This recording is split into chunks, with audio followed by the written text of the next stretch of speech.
Welcome back, everybody, to RoomPack's ResEdChat podcast. If you're new to the show, every other week we feature a variety of topics of interest to hired professionals who work in and with university housing and residence life, residential education, whatever you might call it. But excited today to continue to examine sort of the concept of residential curriculums and kind of more pointedly apply it to a particular kind of outcome, this one being wellness, because I think we've explored residential curriculums, what they are, why they should be used, and all that. And I think moving forward will be exciting to be talking with folks who are utilizing them to achieve certain outcomes. Certainly not just this one thing of wellness, but like it has a variety of impact. But each time we'll just kind of zero in here. So without further ado, we'll start as we always do. Sean, if you want to briefly introduce yourself, your professional background, and kind of how you got to be where you are today. Yeah. So, hello, my name is Sean Watson, and pronouns are he or they. I've been working in residence life in a full time capacity since 2012. Worked the way from grad to hall director to complex coordinator, assistant director to associate director. And so I have been a res lifer through and through. In terms of my education, I have my master's degree in higher education. Got that in 2012, and then went back for a second master's degree in human resource development, which will tie in the future towards some wellness work. And I'm currently working on a PhD in higher education at my current school while working full time in res life. And then my kind of last little bit in terms of employment or context, I serve as a chaplain for the pagan community at my institution. So that also gives me some different thoughts or context around what it looks like to be well. That is a very fun fact. I think just in terms of the professional intro, I was not aware that that existed. I'm glad it does. That is awesome. There are about two or three of us in the country. So That is good to know, I guess, that the idea of like, oh my gosh, I didn't know they existed. Like, well, there's not a lot of them. So that's why. But yeah, I mean, I think that idea of wellness, there's obviously a lot of facets. So we'll kind of do our best to cover as many as we can here in our conversation, but sort of I'll put that up front that it feels like we're missing something. It's like we only have so much time, but and maybe, in the future we'll just have either Sean or someone else back to kind of continue to explore everything. But so as I tend to like to do, we'll start with kind of the 30,000 feet view and start to kind of just zoom in. From your perspective, how do you see a residential curriculum impacting student wellness? I flash back to my RA days about a million years ago, where our program model was the wellness wheel. And as a student staff member, I was supposed to pick a financial wellness topic, an emotional wellness topic, a physical wellness topic. And as long as I hit each aspect of the wellness wheel over the course of the semester, my job was done. I was good. Um, I certainly did some things that I think were helpful, but none of it was aligned or thoughtful or built on the student experience. I, as an activist, my foundations are in anti-tobacco industry activism, and so I did some smoking cessation topics because that's an area of expertise that I had, but I hadn't thought if my students were smoking. None of it was built on the student experience. And so as I think about a residential curriculum and being rooted in the institution through your archaeological dig, rooted in learning outcomes and thoughtfulness based on research for the student experience, for me, providing context or limitations around what we do with our students and how we do it with our students is really important. And as we think about um, the context and that limitations piece really highlighting, I think about the a phrase that I have long talked about in my professional careers. We are really good at being entrepreneurial. We are really bad at being editorial as a student affairs, as a residence life function. If we are constantly piling stuff on our students because we had a new idea from a conference or are looking to engage in some other new way, then that really leads our students being overwhelmed or having too many things to do or being over optioned, which causes stress and this is counterbalance to wellness. And so by saying we're going to do X, Y, or Z with our students, that gives us that space to do those things well and to not push too far. Other pieces I've been thinking about as I have talked about and taught my department around the 10 essential elements, I often end on the 11th element for me is that this is relationship driven, that we can do all of this great research driven learning outcome work. But if our students don't feel this fabled sense of belonging, then they're not going to want to engage, or they're not going to feel like they are able to engage in this work. And so, by having a wellness driven approach, or by having a curricular approach that centers wellness, we're able to work toward our students feeling like the relationships are there. And when you have relationships, if you look at the work of um, kind of social scientists nowadays, the idea of loneliness is a radical public health conversation right now. And there's lots of work out there that if you don't have social connections, your physical wellness is intricately tied to that. So I think about that relationship building piece, or how we are engaging our students thoughtfully in their experience of the campus, leading toward healthier or wellness oriented spaces. Yeah, I like the points that you're making there because, like, one, like you said, the entrepreneurial versus editorial. Like, yeah, we might just have, and we're recording this mid-April just to sort of put us in time and space here. That, like, this is like conference season is, yeah, like people are going to go out and see this some sort of like bright new shiny thing, and maybe want to kind of tinker with it on their campus. But it's like, yeah, that's all well and good, but like you would want to kind of draw some sort of boundary, kind of put the very explicit sort of curricular outcomes and things that you're striving towards, or all that, and yeah, provide some focus, provide some opportunity for sort of continuous improvement and all those sort of things. But uh yeah, and like, so to either, yeah, that tendency to kind of just follow the bright shiny new thing, or just say like, well, this is something I'm interested in, so that's what I'm going to do. And again, all of that well and good. I think if it's all sort of like thrown into the pot and mixed together, of like, certainly, sure, yeah, I mean, like, maybe as part of a team you might want to delegate accordingly. But uh the other point that I like that you made too is that idea of uh you do need to kind of create a fertile ground to plant the seeds of wellness, I guess, is like sort of the metaphor that I was thinking of like, you can't just sort of, force someone into this. So, if there's not a connection, there's not a community, there's not a sense of belonging, there's not, any of those sort of things. Like, you want to make sure that you're, uh, certainly, I guess, throughout maybe an academic year, planning accordingly, even around that, maybe in that, like, you know, there's a lot of excitement and optimism and hope and possibility at like the start of the semester. So you might want to be like, let's do stress management in like week 2 or something. Like, it's just like different things like that of like, okay, let's make sure we get a nice fertile ground, a good foundation. Then we're going to build upon that because, the message will fall, unheard because we haven't done the sort of the prior work to build the relationships first, to then, sort of impart the wisdom of wellness, whatever shape it might take. Um, so I think those are some of the things that, I guess, just to kind of segue to my next question, if you want to sort of expand upon some of those challenges, because I think, again, that sort of the sense of belonging piece would definitely be a big one. So if you want to talk more about that, or anything else, I guess, of like, this is very complex work that we're talking about here. So like, what are some of the primary challenges that you see in doing this work? Well, I think to bounce back to the essential elements again, element 5, don't quote me on that, is it this idea that it's more than programming. But I think oftentimes we as professionals do get stuck in this idea that, oh, I have to program, or how I meet this need is by putting on a thing. And we know that our environments are, or our educational environments are contextualized and are really big and can be structural in how we think about some of these pieces. And so I think by one of the challenges that is our getting rid of that mental paradigm that we have to put on a thing to do the thing. My curriculum that I work with and support in my job heavily relies on those RA conversations with their residents, because that is a small moment, and a moment that allows a student to more deeply engage in what their experience is. So I think that, as I kind of link these two questions a little bit, I think some other challenges that, as I've been considering this question, I think professional staff wellness is one that we have to think about, where all the way from the Great Resignation, really highlighting this idea that professional staff can't go 90 hours a week with no breaks, that we need to think more critically about what professional staff and who we are as wellness persons able to do.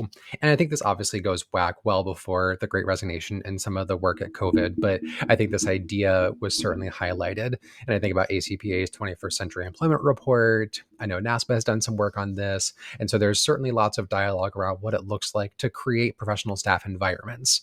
Um, and I think the idea of flex time is also challenging. And so, as I think about the curricular approach, making us more thoughtful around our student experience, that muscle of being thoughtful is helpful to apply in this way. So, when I'm supporting my professional staff members, I'm not just saying, oh, you're stressed right now, take a day off, but really deeply engaging with what is the source of this stress?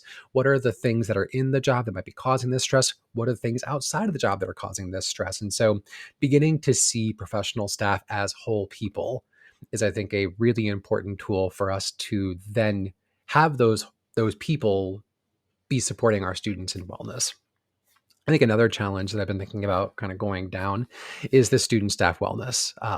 We tried really hard in lots of different ways through RA training to create wellness spaces, to engage in more time off, trying to balance our spaces really thoughtfully so that students have a chance to relax and be ready for our students to come back in August. And many students were, I think, expecting or wanting to be exhausted. They're like, no, I am a driven human being. I need to go. I need to push. And so trying to get our students to slow down a little bit has been challenging because that's not the cultural milieu or the zeitgeist of the time. I will get on my soapbox and rant about neoliberalism a little bit, where this idea that we are here for career, we are here for job, we are here to engage as economic engines really harms this idea of being in wellness and just being a human being, not a human doing, to borrow from some mindfulness language and some other philosophical orientations. And so beginning to label the influences of neoliberalism, if I can get my PhD hat on, I think is important for us because if we can't label something, we can't counteract something, we can't push back against something, and that's one that I will speak about if there's another podcast about neoliberalism in higher education. Count me in. Um, and I other think the other challenge that I have been sitting with.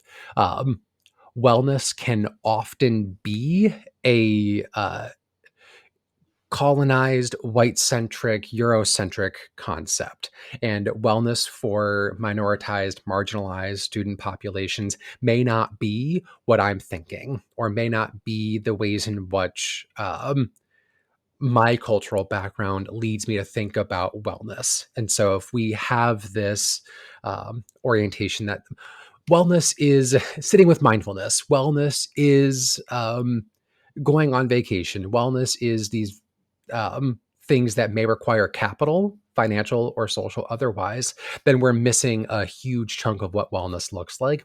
And being able to meet those challenges with our students and all of that they carry and all the pieces that they bring with them. And I think a curricular approach meets those challenges because they're at the core of it is this foundational thoughtfulness of who are we working with at our institutions directly. Yeah, I mean, it's just an amazing perspective because I think, yeah, that acknowledgement of like wellness looks different for everybody, and I think that's been, I think, a dialogue that a lot of folks have struggled with because it's like, and it's there's always the joke about like, oh, self care, whatever else. It's just like a bubble bath and like a bottle of, wine or whatever. And it's like, yeah, it can be, and then it can also be like you're saying, like from like a professional perspective, like a working person, and it's just like, if I could just take like a day to like catch up on things around the house or, know that I have that to book some, appointments that I need to go to or something like that's also like just getting stuff off your mental to-do list or very visible to-do list that's like taunting you from, like your kitchen or something, which is like, I got all these things that are just sitting there and I just don't feel like I ever have like the time or the energy. So, it can be very adaptive, very personal, very cultural, all those things that you mentioned. And, certainly organizations, from like a professional staff member or student staff member, it's like, how do we make space for that, try to encourage it and all of that. But then, just that point of, you know, trying to achieve that, is important because like this is taxing, complex, work to nurture and facilitate the wellness of others, take care of other people. So it's like, yeah, you need to make sure that like you uh, are in a good enough place to do that, and I guess never expect that like things aren't going to be hard and stressful and all that. But it's like, yeah, for as much as you're sort of enduring that, you would hope to kind of have a release valve at the other end, and that's like kind of the language I often use, where it's just like, yeah, I've got some pressure building up. I just need to kind of, like for me, it's play some video games, kind of take the pressure off a little bit, and then I'm good to like, be the more patient and empathetic and sympathetic person that I always kind of strive to be. But so I think, yeah, the big takeaways, that idea of like student staff and professional staff wellness should be just as important as just the resident wellness and everything, and that you need to kind of um, keep a very open mind about the sort of wellness that you are uh, working to foster, for other people, and certainly just be open to suggestions and ideas, and certainly feel a you know diverse sort of body of people that are working on your student staff, working on your professional staff, that can really help certainly inform this, I imagine. So um so I guess that kind of builds upon that. I guess if that's something that you've seen to be effective, like tips that you have for others looking to improve student wellness and sort of the residence halls. One of the things I value about a curricular approach is that it lets us communicate what we're trying to do really clearly with campus partners. And I think this piece fits into that paradigm pretty easily, that we shouldn't work in isolation. Um, Residence life is not health promotion. Residence life is not student wellness. We should be working with health promotions or whatever the office is on your campus to engage in that space. And that kind of under the umbrella also counts in counseling services or university health services. Wherever kind of health and wellness sit at your institution, they should be active partners. I'm blessed that our health promotions office at my institution um, is fairly curricular. I'm not sure if they would have labeled it curricular approach, but have gone through and thoughtfully put out what is the aim, what are the learning outcomes, and what are the strategies by which we are going to meet these pieces. And one of the strategies they offer is doing a wellness review for different programs by other institutions, by other departments at the institution. And so I asked them to review RA training in terms of wellness. And that was a really illustrative, really beautiful example of how we can partner with other campus offices to engage in this work and have them feel invested in residence life while us investing in them. And so I think start weaving it in. If you create a wellness strategy and have it be a standalone strategy, you're going to fall short. And so as I think about where we've been able to, and I've already talked about weaving in wellness to RA training, weaving in wellness to professional staff training and being thoughtful how we're using our time in those spaces. And I previously mentioned the importance of RA one-on-one conversations, beginning to weave guided into the guided connections or intentional interactions, this idea of wellness. Our RAs asking questions about this and are asking um, not just are you good, are you feeling okay, but asking deep, meaningful questions that get to what does it look like for you to be well? What does it look for you to be well after college when you're engaging in your professional career and in this work? And so I think having this be a context or a piece of all the things we do is going to be really important for to have it to be fully integrated and not just a standalone or, oh yeah, there's that piece, I've done that. Nope, you need to have it be part of this. The other kind of theoretical box I would put around wellness, and there's lots of dialogue, particularly in student affairs right now, around being trauma informed, and this idea that our concept of trauma has changed.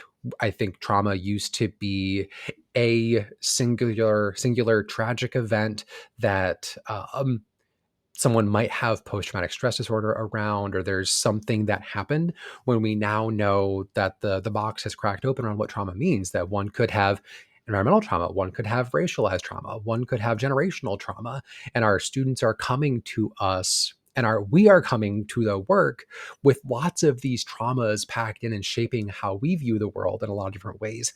And by actively integrating trauma work into this space, um, allows us to think more critically. And so it's not just a um, take time off or a surface level piece, but acknowledging the humanity with which we come to our work and being able to package it in that way. And so there's lots of resources out there around trauma informed work, but that's one piece that I have seen elevating in the discourse around student affairs for the past couple of years, and would want to use this platform to further that.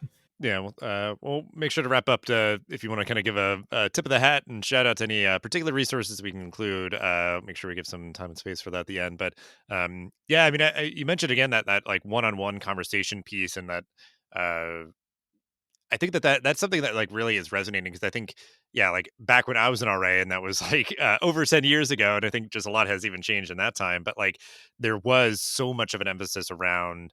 And I guess from being an RA, supervising RAs, and just that, like, a few years after I kind of got into the world, like, there was so much emphasis on like programming events and, workshops and this and that. And it's like, again, they have their place, but it certainly would be a lot to ask, like, these student staff members to be like putting on just a massive amount of programs, at any given time. But um, that idea that the one on one conversations can be very kind of integral part of this sort of student wellness piece when it comes to residential curriculum, because I think yeah, like that's oftentimes where like a lot of magic happens. It's just like two people that do have sort of a relationship, some sort of affinity, some sort of respect, and certainly you'd imagine it as sort of a near peer kind of mentor kind of relationship that the RA would very much be able to speak the language and understand what this resident student is going through. And you know we're not expecting them necessarily to be you know, counselors or anything. And like, that you did sort of mention is like, you want to make sure that you're,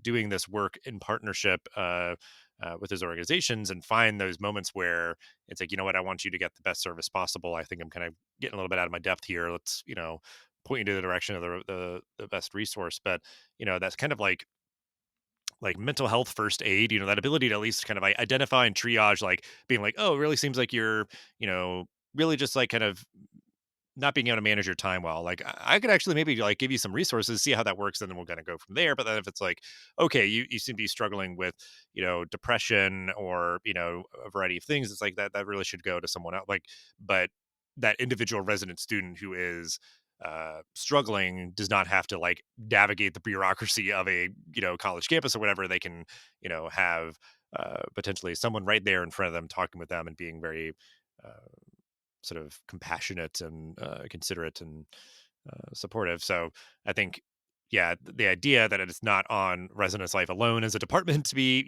solving this problem, really leverage those partners and, yeah, just really integrate that utility and kind of resource of your RAs to have those one-on-one conversations, and do that as kind of a complementary piece to the programming and all that might be going on elsewhere. But so I think now we started 30,000 feet. We've just dug deep, and we are at the kind of gooey warm core of this conversation of like what makes this work so important. Like we've talked a lot about just all the nuances and complexity and the ideas, like the ways to sort of confront it and everything. What to you makes this work so important? And so I think you were kind of summing up my last piece, one of the pieces that I think I know that I fully clearly communicated. A lot of the times, wellness work is reactive. Wellness work should and needs to become react or come proactive as well. And so I think there is this space that this work has felt important because we are unwell. This work is important before we are unwell as well. And being able to put forward that we should have at the beginning, and this is a kind of idea of universal design, if your space is trauma informed, it is informed in that way for everybody. And being able to set up campus environments that are designed for wellness and healing, and those two pieces being two sides of the same coin.